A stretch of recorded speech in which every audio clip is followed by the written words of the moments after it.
अस्सलाम वालेकुम मेरे प्यारे भाई और मेरी प्यारी बहनों। क्रेडिट कार्ड इस्लामी कैसे हो सकता है, ये सवाल है।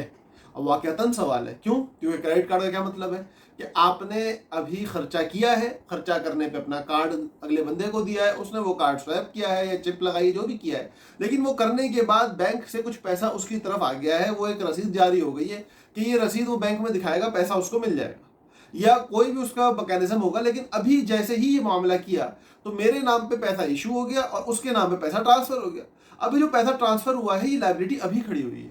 मैंने खर्चा अभी किया है, मेरा ये खर्चा जो किया गया है अभी जो हाल में हुआ है, इस खर्चे की बुनियाद पे जो बैंक ने मुझे पैसा दिया है, वो पैसा किस मोड ऑफ फाइनेंस के तहत, किस शरिया बेस्ड मोड ऑफ फाइनेंस के तहत मेरे पास आया है कि वो हलाल तरीके से मुझ तक पहुंचे। वरना हर वो कर्जा अगर इसको कर्जे के मोड पे लेके आते हैं, जो कि आम कन्वेंशनल क्रेडिट कार्ड में होता है, तो हर वो कर्जा जो मारूफ या मशरूत नफा लेके आ रहा हो, वो नाजायज और हराम है, वो सूद है।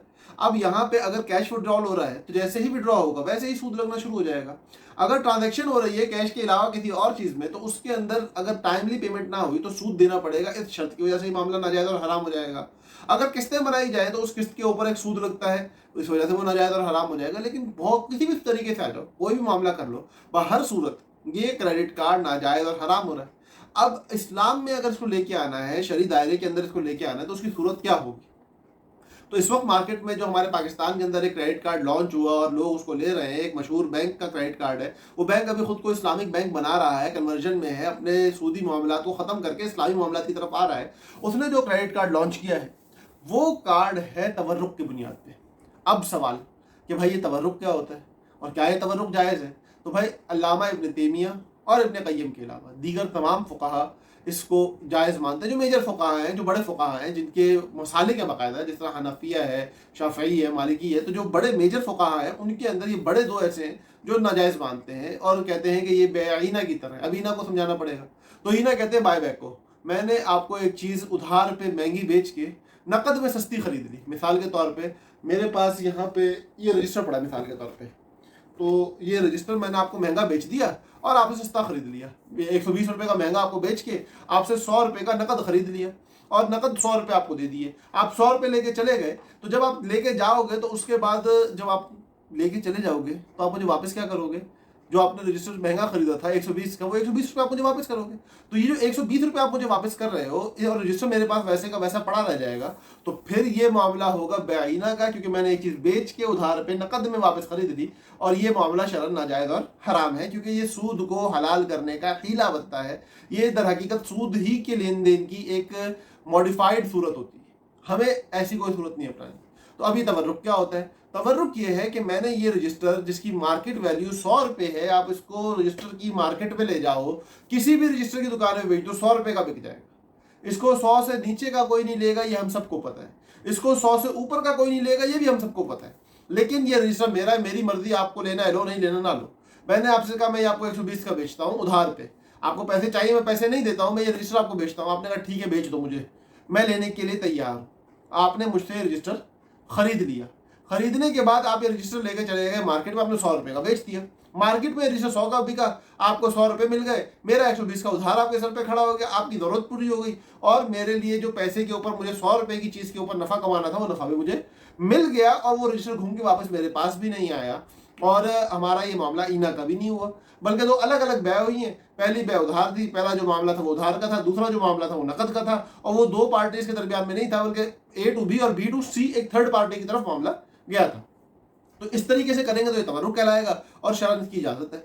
हमारे फ़ुक़हा ने, तमाम मकातिब फ़िक्र के जितने भी फ़ुक़हा हैं, सबकी तरफ से इसकी इजाज़त है। लेकिन हाँ, इतनी कैद ज़रूर लगाई गई है कि इंतहाई ज़रूरत हो, बहुत ज़्यादा मामलात को देखा गया हो तो इसकी इजाज़त है। अब ज़रूरत जब तिजारती मामलात में कहा जाता है तो तिजारती ज़रूरियात को भी ज़रूरत शुमार किया जाता है।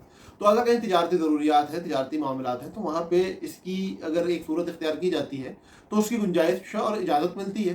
तो उसी बुनियाद पर एक क्रेडिट कार्ड बना है। अब क्रेडिट कार्ड का अपना ज़ाती स्ट्रक्चर क्या है वो समझा दो, वो समझ में आ जाएगा तो हलाल होना समझ में आ जाएगा। ये तवर्रुक क्रेडिट कार्ड में कैसे हो रहा है? तो इब्तिदाअन तो जब मैंने सुना था और मुझे बैंक का स्ट्रक्चर नहीं पता, तो मैं यही स्ट्रक्चर बनाते अपने दिमाग को खपा रहा था कि भाई मैंने जब इससे चीज़ खरीदी तो शायद जो चीज़ मैंने खरीदी है वो पहले बैंक के पास गई, फिर बैंक ने मुझे बेच दी।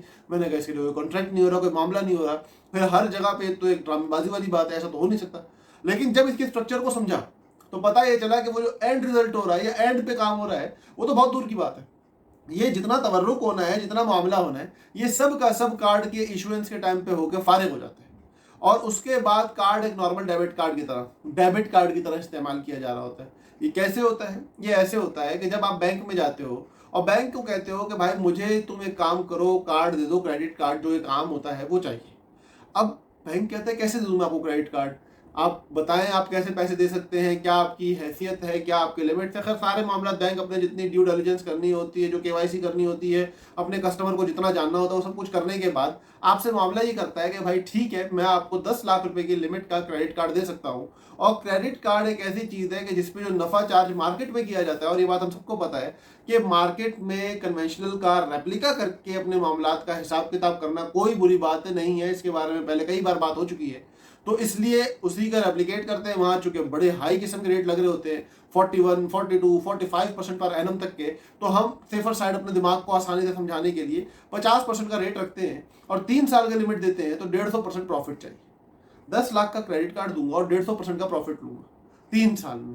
तरीकाकार क्या होगा? आसान तरीकाकार है। 10 लाख प्लस 150%, ये हो गया तकरीबन 25 लाख रुपए। 25 लाख रुपए के मैं आपको एक ऐसी चीज बेच दूंगा। बैंक बहुत सारी चीज़ों पे कर सकता है।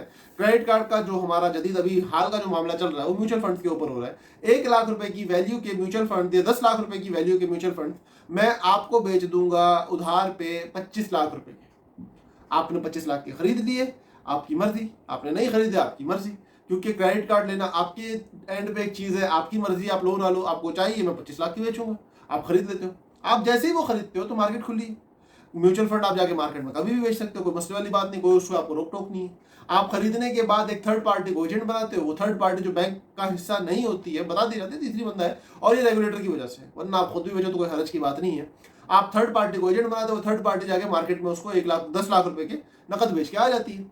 आपने बैंक से खरीदे, आपकी पोजीशन में आ गए, आपकी ओनरशिप में आ गए, आपके रिस्क में आ गए, मामला खत्म हो गया। ये एक बेमाजल थी, ये एक मुसावमा था। ये खत्म होने के फौरन बाद आपने एक दूसरा कॉन्ट्रैक्ट एजेंसी वाला थर्ड पार्टी के साथ किया और थर्ड पार्टी ने आपकी एक स्पॉट पेमेंट के ऊपर आपकी चीज़ बिकवा दी और मार्केट में जैसे वो चीज़ बिकी तो पैसा आपके बैंक के अंदर आ गया। जैसे ही पैसा आपके बैंक अकाउंट के अंदर आके गिर जाएगा तो वो बैंक अकाउंट आपके क्रेडिट कार्ड से अलाइन कर दिया जाएगा। वो जो अलाइनमेंट होगी उसके बाद वो पैसा जो बैंक अकाउंट के अंदर आया है वो आपकी ओनरशिप में मौजूद एक चीज़ को बेच के आपके अकाउंट में आया है, तो वो पैसा आपका है। आप अपने पैसे के ऊपर हक रखते हो कि उसको इस्तेमाल करो। दूसरी तरफ आपने बैंक से एक चीज़ उधार पे खरीदी थी, पहले दिन से 25 लाख की लायबिलिटी आपके सर पे खड़ी है। 3 साल के अंदर अंदर आपसे बैंक वसूल करेगा वही नॉर्मल नॉर्म्स के ऊपर, वही बाकी सारी सूरतें वैसी ही होंगी। और वहाँ पे फिर बैंक ये कहेगा कि भाई मैंने जो आपसे 15 लाख का प्रॉफिट लेना है उसके लेने का मैकेनिज्म बना देगा, और वो मैकेनिज्म जायज़ हुदूद और क़ुयूद के अंदर रहते हुए बनता है, जायज़ शराइत के साथ बनता है। उसमें किसी किस्म के नाजायज़ मामला की अब तक देख रेख मेरे सामने तो एटलीस्ट नहीं आई है। तो वो आप अपने डेबिट कार्ड की तरह यूज़ कर रहे होते हो। कहीं अगर आप लेट पेमेंट करते हो या अपने अकाउंट को मेंटेन करने में गड़बड़ कर रहे होते हो तो उसके ऊपर बैंक अपना पैसा आपसे मांगने लग जाता है, जो कि आपके ऊपर वैसे देना जिम्मे में। क्या आपने अगर मुझसे रजिस्टर उधार में खरीदा है तो मैं जब चाहूँ जितना चाहूँ इसमें से पैसा मांग सकता हूँ, तो बैंक भी जब चाहे जितना चाहे आपसे पैसा मांग सकता है, वो आपसे पैसा मांगता रहता है। अगर आप आखिर तक कोई भी लेट पेमेंट लेके नहीं आते हो तो बैंक की मर्जी, वो आपको, और ये बात बाकायदा कॉन्ट्रैक्ट में लिखी हुई होती है कि बैंक की मर्जी है, बैंक का डिस्क्रिप्शन है, वो आपको जो ऊपर की चीज़ें हैं वो माफ़ कर सकता है। 15 लाख रुपए का आपको वेवर मिल जाएगा। 1 लाख रुपए जो बैंक 10 लाख रुपए जो बैंक में आपका वैसे पड़ा और आप उसको मेंटेन रखा है, ड्यू डेट से पहले पेमेंट करके उस 10 लाख के अमाउंट को 10 लाख पे ही बाकी रखा हुआ है, तो वो आपके पास वापस आ जाएगा। तो ये वो पूरा स्ट्रक्चर है जिसके ऊपर इस्लामिक क्रेडिट कार्ड बेस कर रहा है कि बैंक आपकी चीज़ों को आपके कार्ड देने से पहले उस क्रेडिट कार्ड को दर हकीकत डेबिट कार्ड बना रहे हैं और आप अपना ही पैसा जो अकाउंट में आपने रखा हुआ है उसको इस्तेमाल कर रहे हो। वो पैसा आपके अकाउंट तक पहुंचा है तवर्रुक के जरिए, और जो रेट आपसे मैक्सिमम जो बैंक आपसे वसूल कर सकता था वो पैसा आपसे वो बैंक पहले ही वसूल कर चुका है।